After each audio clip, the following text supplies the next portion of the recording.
Hi, Michael Buffer here, and let's get ready for Stat Sports.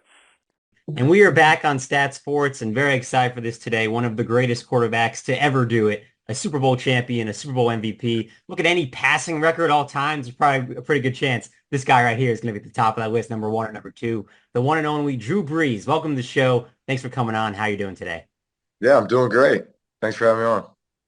Of course, my pleasure. So let's start here. We're going to talk about some football, obviously, but State Line Distillery, obviously you have a partnership with them. It's a brand that you really know and love. Just kind of how did you get involved with the partnership with State Line Distillery and how it's kind of grown to what it is today? Yeah, it's a great story. I'm actually an investor, partner, ambassador. I had a friend, business partner that we were doing a deal 2 years ago, and as a gift, he gave me a bottle of State Line coffee liqueur. And I was like, oh, this looks good, So I'm trying it with my wife and some friends. I'm like, this is really good. And I'm like, Jason, where did you get this? And he's like, oh, this is a distillery that me and my cousin are up in Madison, Wisconsin, and we've got this outstanding coffee liqueur, but we've got a bunch of other spirits as well. But in fact, we're putting it up in the San Francisco World Spirits Competition, and sure enough, it came back as a blind double gold award winning There we go.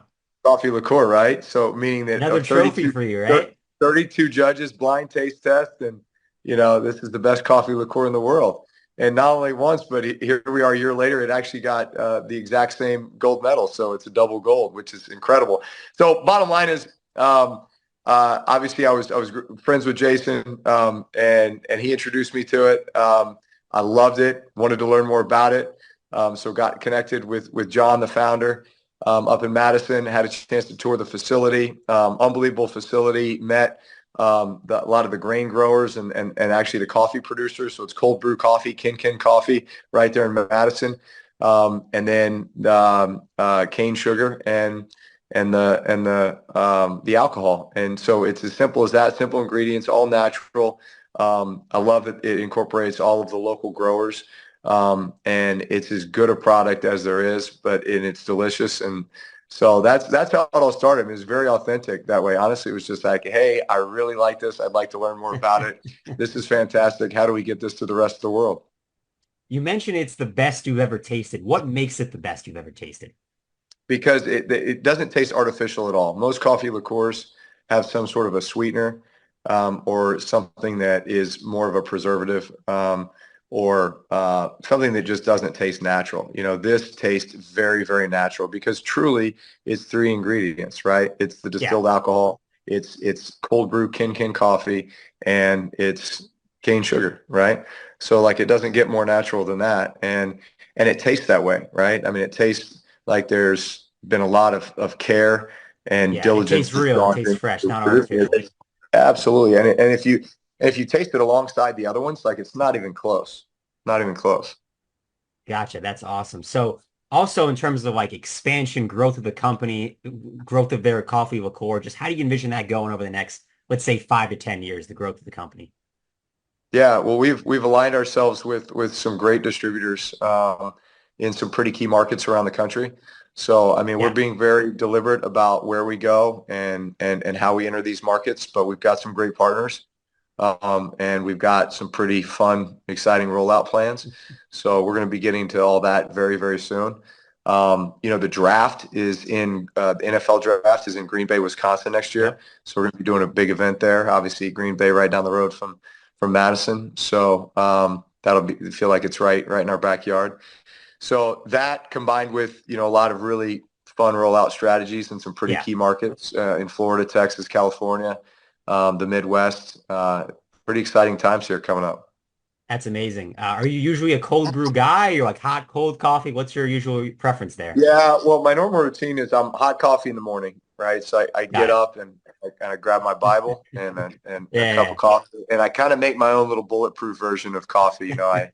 I kind of add some stuff in there, some healthy stuff. So that's how I start my day, 2 cups of coffee, and then get the kids rolling, get them off to school, and go get a good workout, and then come back and take care of a bunch of work. And then in the afternoon, it might be some cold brew. It might be, some other stuff The just to kind of afternoon get is it state line off the time. Yeah, well, no, that's the evening. That's Evening, gotcha. well, what's funny about the State Line Coffee, of course, we've got a tap room there at in Madison, and so a lot of Yeah, people congregate for the Green Bay games, right? You're in Green gotcha, Bay, gotcha. Yeah. Packer country up there, and so they do something called the energy shot, right? So whenever the Packers score, everybody takes a shot of the coffee liqueur, which I think that gets people fired up. You know what I'm saying? It's fun, man. It gets you motivated, gets you happy, gets you excited for your team.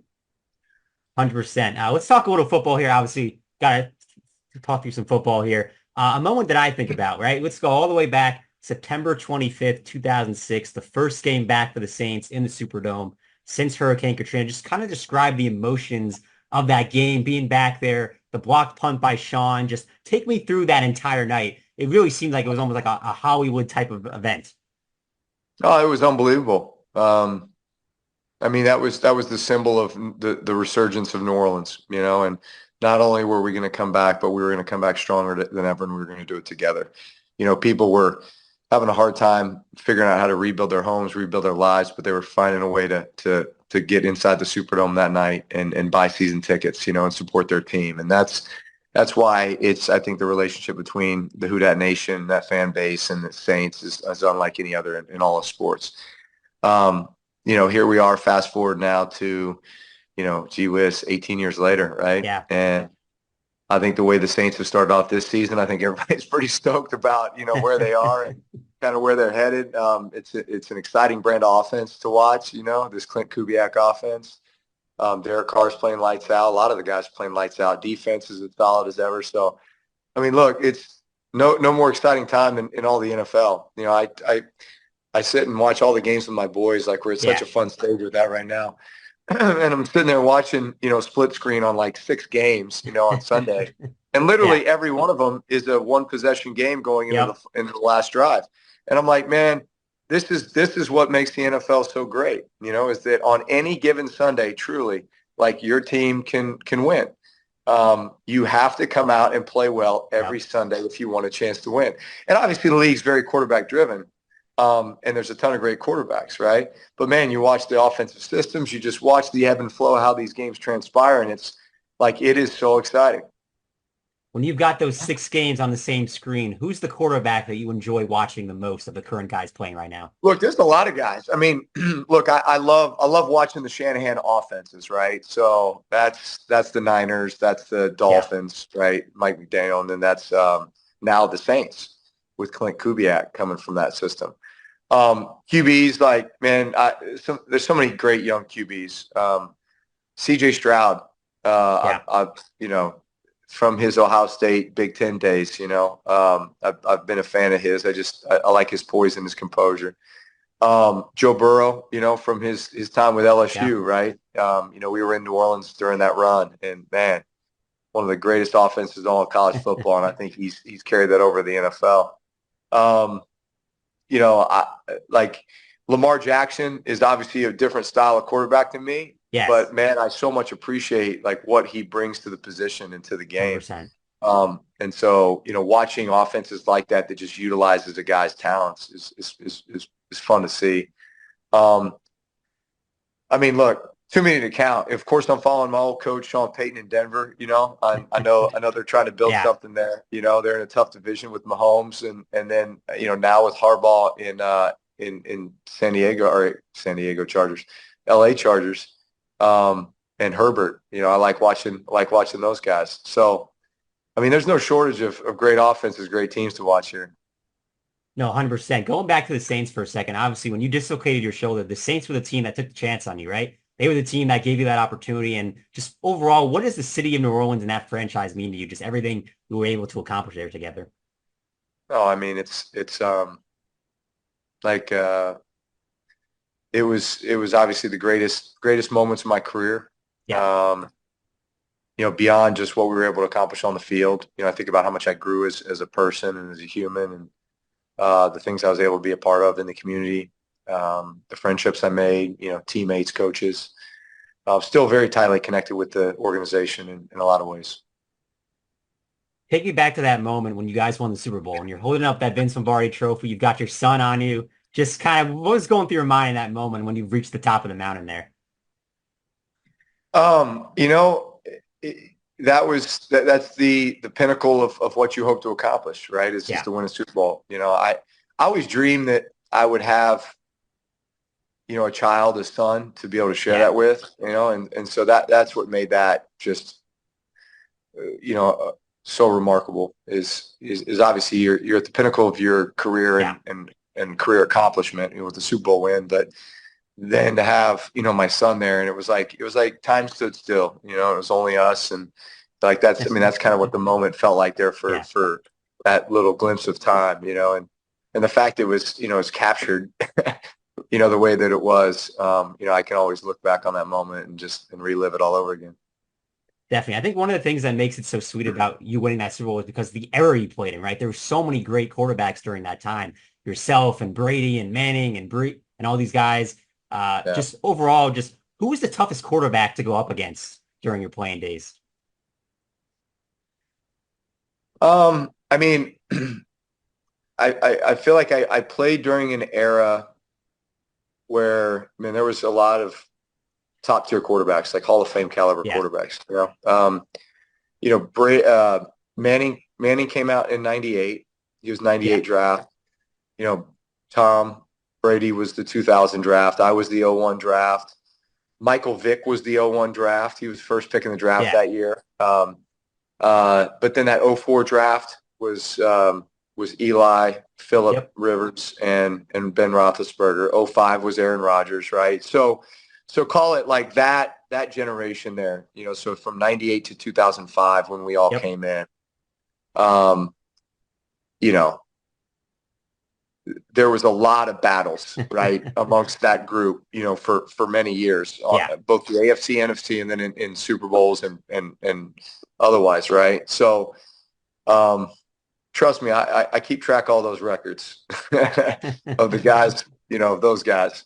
Um, like you played every game like you had something to prove, Yeah. but you just knew that you had to be near perfect, right? Like flawless Yep. execution in those games. Take advantage of every opportunity you get in those games just because you knew the guy on the other side was going to do the exact same thing, right? So it just refined your game even more.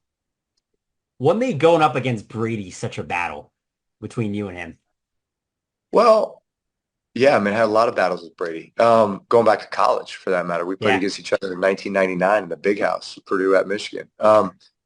You know, like again, you felt like first off, you always felt like this game's coming down to the last possession, Yep. right? Whoever gets it But what last is probably going to win. yeah, but what do I need to do in order to get to that point and then take advantage of that moment, right? Um, I kind of had this like we would say this occasionally. Sean Payton and I would say this back and forth to each other, like, hey, there's certain games where it's like you don't look at the scoreboard. Like Yeah. this is a don't look at the scoreboard. This is like one play at a time.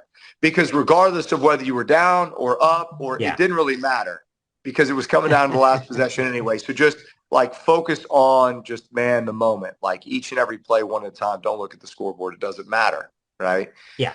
Um, and then hopefully you just look up at the end and you scored a bunch of points and you won the game, right? Like it was a little bit of that mentality. So like I'd say I went into a bunch of games with Brady like that, where I'm like, I know they're going to have flawless execution on their side. I know they're going to score points. Like we have to do the same. Let's just focus on possessing the ball, getting first downs, keeping him off the field, you know, Yeah. scoring touchdowns when we get the opportunity. And then let's just let the chips fall where they may. Yeah, no, 100%. It was a really fun battle to watch between you guys. Obviously, in terms of quarterbacks, trust your opinion on this. If you had to give it an all-time Mount Rushmore, four quarterbacks all time, who'd you go with on that list? Well, see, man, that's hard because like I think each generation kind of has like its own spot, you know? Yeah, definitely. I mean, you could go back and say Otto Graham was one of the greatest champions ever, right? With the Yeah, 19, what was that, 40s, 50s, 60s Cleveland Browns, right? yeah, Like won, I don't know how many championships, 10, 12, something like something that, like right? that. Yeah, somewhere between. Yeah. I mean, so you got that. And then you've got a guy like, you know, Terry Bradshaw wins 4 Super Bowls. You got, Joe Montana wins 4 Super Bowls. Like, that's a guy who I just Yeah, absolutely love of growing course. up. You've got Roger Staubach, right? Here's a guy who gave up 5 years of his career because he had to go serve in the military, right? So he's over in Yeah, Vietnam. And then he comes back and he plays 11 years, I think, and goes to 4 Super Bowls, wins 2, right? So yeah, like, and a bunch of other NFC Championship games. So it's like, okay, well, how do you stack all these guys up? Because each one kind of, they lived in their own era. They had their own story, yeah, that was unique. Then, of course, you get to call it the Marino Elway era, right? yep, And then you get into the kind of like our era of Qs, that I yeah. just mentioned from 98 to 2005. I mean, it's really hard to kind of put put those 100%. into a Yeah. top, 4 or 5. Because there's the combination of wins, championships, statistics, body of work, right? Um, but yeah, that's my answer. I'm sticking to it. I can't give you a top 5 because all those guys I think have belong there, and there's just too many to mention. No, I completely understand. There's a rich history of quarterbacks over the course of the NFL. Also want to get your opinion on this. Obviously, these young quarterbacks, it seems like the NFL is a little different now where it's like they want them to play basically from day one. They don't really want them to sit and rest and kind of learn. Just what's your biggest advice to these young quarterbacks who are kind of being thrown out there almost from day one in a way, not really getting that chance to sit down and learn? Well, look, I think it's really important that and I think statistics, the data would back this up, and that is that when guys have a chance to sit and Yeah, learn, and they're not necessarily thrown in the fire right away, I think that does a lot for just their growth and the maturation process. Unfortunately, when a guy goes out there and doesn't have success, experiences failure. Number one, I think mainly it's just the outer forces, right, that come. Now it's the skeptics. Now it's the rhetoric yeah, about, who you are and what you can or can't do. And I think guys get labeled, pretty early. And that's unfortunate, because that's not necessarily fair. That was just the situation they were put in. yep, Um, I think history would show that when a guy has a chance to sit for a year, 2, 3, that he comes out on the other side like a lot more prepared, yeah, right? I mean, like the data is there, right? Brady sat for a year. I sat for a year. Um, Eli Manning didn't come in until, after Kurt Warner started, that first year. Even Roethlisberger, I think Maddox started, and then he came in at some point during his first year.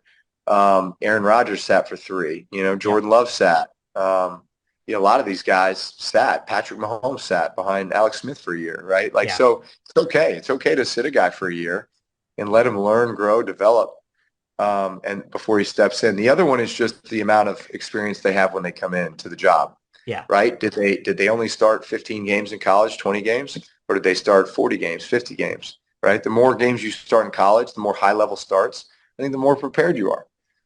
So there's a little bit of, I certainly have a formula and an opinion, and it's gotcha. based on my own experience. It's based on what I've observed from other guys as well. Got it. Also, what makes Patrick Mahomes just so tough for these opposing defense? No one can seem to stop him. They're going for this three-peat this year. Just what's the toughest part about a defense going up against a Yeah, quarterback like Patrick Mahomes? he's extremely smart. He is very, very capable. Like, he can make every throw. He Yeah, knows he can make every throw. He's got ultimate confidence. Um, I do think he's wise though. Like, he takes care of the ball. He knows situations, right? He knows how to play the game. He knows how to manipulate the game. yeah, Um, into his favor. He's got like very decisive, right? Like very decisive, knows where he wants to go with the ball, knows how to get it there, right? Know who he's trying to target. Um, he's extremely clutch. When you need a play, he's going to make it, right? yeah, End of game. So yeah, all those qualities end up winning you a lot of football games. yeah. Final thing here. Appreciate your time. Let you get out of here on this. How far do you think Derek Carr can take the Saints this year? It's really special what they've done early on in this season. Well, if they play like they've played the first 2 games, they're the best team in football, period, right? Yeah, Um, the challenge in the league is 17 games, get in the yeah, playoffs, anything can happen. Like, sustain, continue to get a little bit better, refine. Like, know who you are, build your identity, and then just, man, like, don't accept anything less, right? Like that's where you got to, and then hope you can everybody stays healthy, hopefully you don't experience significant injuries where guys, are gone when you really need them, right? I mean, everybody's going to have a little bit of it during the season. You got to weather the storm at times, but when you get to the playoffs and you want to be full strength, that's a factor too. Yeah, obviously you want to peak at the end of the year, hopefully not at game number Yeah. 2. So it'll be exciting to see how they do. Drew, appreciate the time. Thank you so much. Have a good one, and we'll talk soon. Yeah, you as well. Thanks. Yep.